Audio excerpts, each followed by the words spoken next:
They then try and work out a plan of stopping the bad vampires and saving Bella.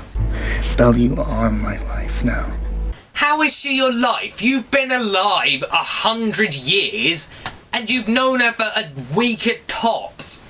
So Bella gets a call from her mother. Then she goes to her old ballet studio to confront the bad guy.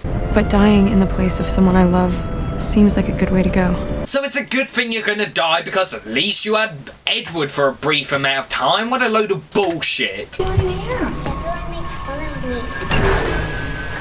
You're a wonderful dancer. Mom, I suck. Do not shock. We've been speckledorfed. That's not even a word, and I agree with you. Okay. And He's filming an amateur porno. Then, surprise, surprise, Edward saves the day and battles a vampire. The battle's alright, I guess. It's not groundbreaking. It's pretty much like every other battle you've ever seen in any vampire film ever made.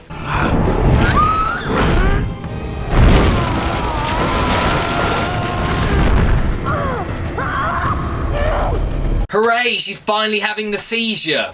Edward attacks the vampire with the help of his siblings. He then sucks the venom out of Bella. Sadly though, he didn't manage to suck the venom out of Kristen Stewart. He then almost kills her because he can't stop sucking the blood. She then wakes up in the hospital. I thought I wasn't gonna be able to stop. You did stop. Belle, you gotta go to Jacksonville, so I can't hurt you anymore. Oh, come on, enough of this bullshit. They're staying together, and I'm not just saying that because there's 3 more books and 4 more films. It's obvious. There's always this scene in a romance film where their couple either break up or are going to break up, and 99% of the time, they get back together. I only know 2 romance films where they don't get back together, and that is Chasing Amy and 500 Days of Summer. I really can't think of any others. Yes, there are others, but I can't think of any. It's stupid. This is cliched. Because they don't need this scene. They don't need it. So then we skip forward to prom night, but sadly no one's murdered at this prom night. Take her from here. Guess I'll see you around, Bella. And there the rivalry begins, both fighting for the same mediocre monotone girl. See, there's that casino. Bella and Edward dance and Bella asks him to turn her into a vampire. This scene just completely drags on and finally Edward just gives her a kiss on the neck instead of biting her. What a dick. It's gonna be like Highlander for him. You know that scene in Highlander? Where he's married, well, he's got a girlfriend or a wife, whatever, and she dies, and for years, for like hundreds and hundreds of years, probably thousands, he's all sad and depressed because his love died. That's gonna be the same with this if he doesn't turn her into a vampire. And it makes no sense, not even just because, not because, you know, I don't know why he'd want to do that to himself. It makes no sense because I don't know why he'd want to do that with her. Nothing against Kristen Stewart. I don't think she's ugly. She isn't the most beautiful girl in the world, but she's somewhat pretty. Yeah, she's not amazing.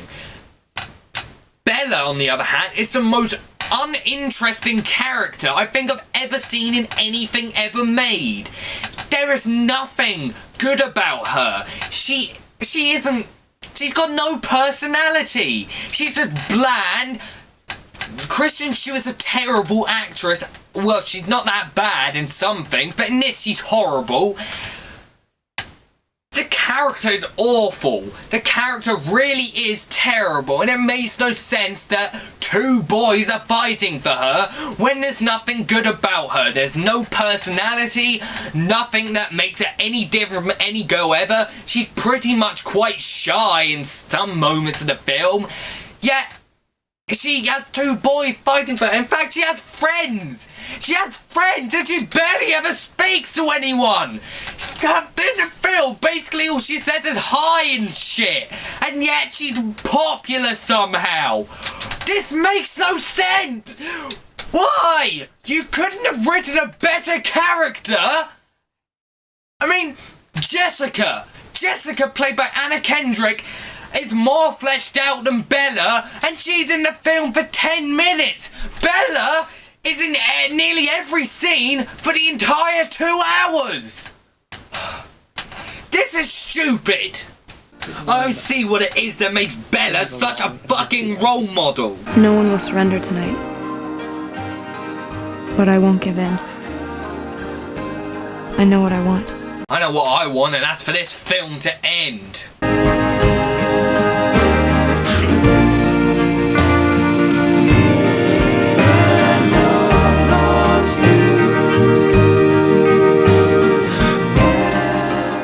Okay, who the fuck was that?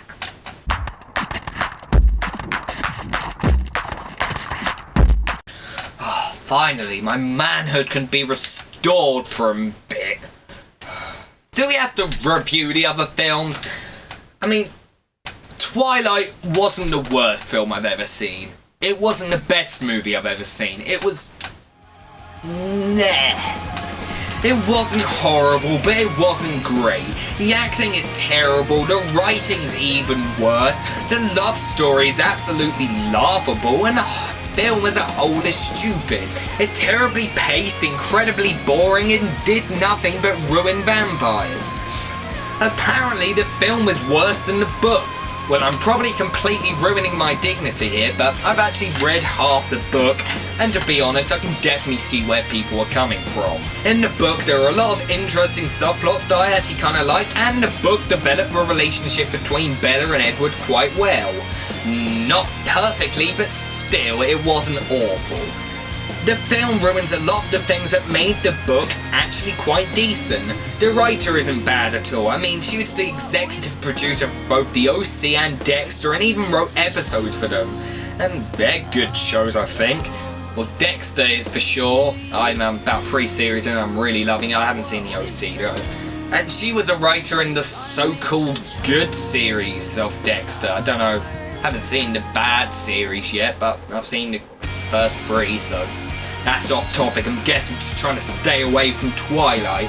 The series apparently gets worse after this and doesn't get anywhere near as mediocre as this film until the final one. Whenever a man's girlfriend says they're gonna watch Twilight, it's the equivalent of being castrated.